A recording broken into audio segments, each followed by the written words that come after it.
Tim, thank you for taking the time to visit with me today.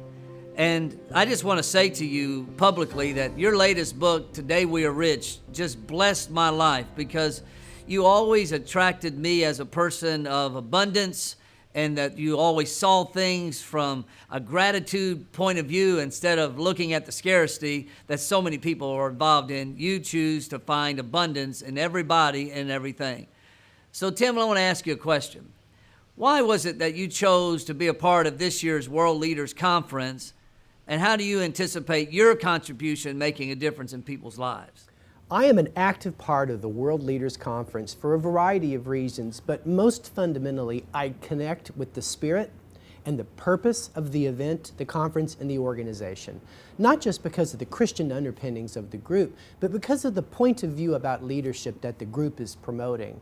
I'd say additionally that the alumni make the group very attractive to be a part of.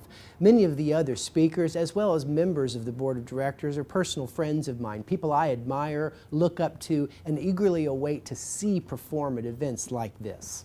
Tim, I agree that the alumni that are part of the World Leaders Group board are some of the greatest men and women in all the world. They love God with all their heart, filled with great integrity. Tim, what are some of the leadership principles that you have learned from other speakers from events just like this?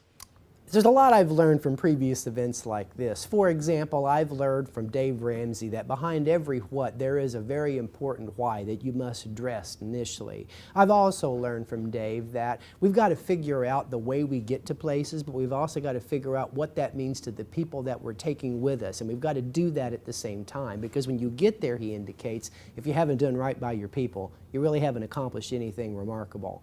He's one of many people I've learned a lot from, like Erwin McManus, who really talks about the power of gratitude and how we have to realize that what we deserve is nothing, and that we should wake up every day understanding we live in abundance, and we should behave that way, or as he once told me in conversation, gratitude is just a gracious attitude. Tim, I agree with you. When you start naming Dave Ramsey and Erwin McManus, some of the great servant leaders today, and you talk about living in abundance, and you talk about graciousness, I can't agree with you more. When you think about the upcoming World Leaders Conference in Palm Beach, Florida, on the 18th and 19th of April, and you think of the attendees that are going to be there, Tim, what do you think are some of the benefits that attendees are going to receive at this event compared to others? Over the course of my speaking career, I've already spoken at 250 leadership conferences. But leadership conferences are like leadership books. 90% of them are managers' conference wrapped in a much better brand. Leadership is thrown around a lot as a term because it has a lot of appeal to entrepreneurs, to aspiring managers, to associations, etc. But what makes this event so attractive is its focus on servant leadership. In my experience, and I'm going to talk about this during my remarks, there's 4 corners of excellence every real leader possesses. A leader is a person with a vision he or she cannot achieve by themselves. They become an effective leader if they have a correct vision, if they have an unbreakable sense of commitment, if they have influence and people follow them, and if they're following a purpose, and if that is the true north behind everything that they do and every place they take their people to. Of the 4 corners of excellence I'm talking about, purpose becomes the most important. The alternative leadership route is the pursuit of the other 2 P's, profits and passion. So many leadership conferences really focus on how leadership can provide us leverage to achieve more operating profits, to appease shareholders or create or accumulate personal wealth. I find those conferences are teaching non-sustainable values. Why making profits is important because it keeps the light on and helps us reward everyone involved. It is not the end, it is the means. Alternatively, if you don't pursue purpose, and that's what the servant leadership model is all about. You'll pursue passion. You'll do what you love. How many leadership events promote that idea based on concepts from leading legends like Steve Jobs or even current lights like Gary Vaynerchuk of you should just do what you love. That's what you should do. The problem is that if you do what you love, you will be focused on self. And as Dr. John Maxwell taught me, spiritual maturity is when you make that leap from self to the service of others. So servant leaders are wonderful leaders because it's not about them, either on a monetary basis or even in terms of a passing time basis of what I love to pursue and what I have a passion for. Servant leadership is about all of us, and that's what I think makes this conference so special. Tim, I've heard a lot of descriptions in my life about leadership conferences, but I've never understood until I heard what you just said, that most conferences, 90% are wrapped up in management and 10% would be actually leadership. When I think of leaders, and you described it so beautifully, true leadership is servant leaders helping others achieve what they desire, filled with passion and energy, and not focused on self, but focused on others. Now, when you think about your illustrious career of conferences that you have done some 250 all over the world, what are some of the personal benefits that you have received from attending and being a part of conferences like this? At the end of the day, I too am a leader. I have my own company. We have our own tribe. I lead people from point A to point B pursuing a purpose, and hopefully I'm practicing servant leadership as it will be described at the World Leaders Conference. Here's what I get out of events like this.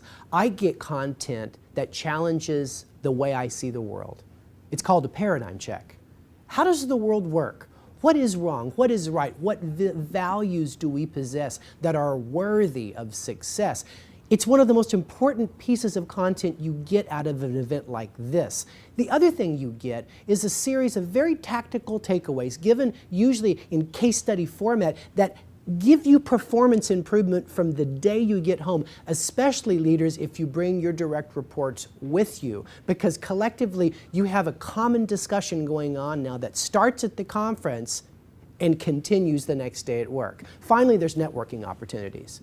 I can't tell you how many valuable relationships I've forged at breaks during conferences where all of us are simultaneously stimulated by coffee and great content. So between those three, I love conferences. In fact, next week, I'm leaving to go to a publishing leadership conference because it's in my industry, and no doubt over those 2 days, I'll gain tremendous value, 5, 10, 20 times any amount I could spend on them. Tim, you are a tremendous servant leader, and you do have your own tribe from point A to point B, and you are very strategic in thinking how you can be a blessing to so many others. Now, when you think about this upcoming leadership conference in Palm Beach, Florida, what do you think are some of the benefits for those attendees?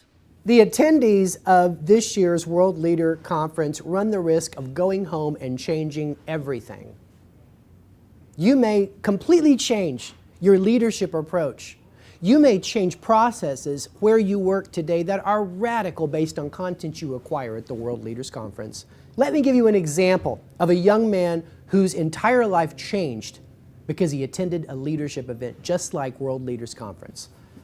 Several years ago, a young man named Stephen Furtick, aspiring church planter, attends a leadership event in Atlanta. He is riveted by the content, especially one presenter, Dr. Andy Stanley. Furtick looks at Stanley and something in his heart stirs, and it's this: you can do this too.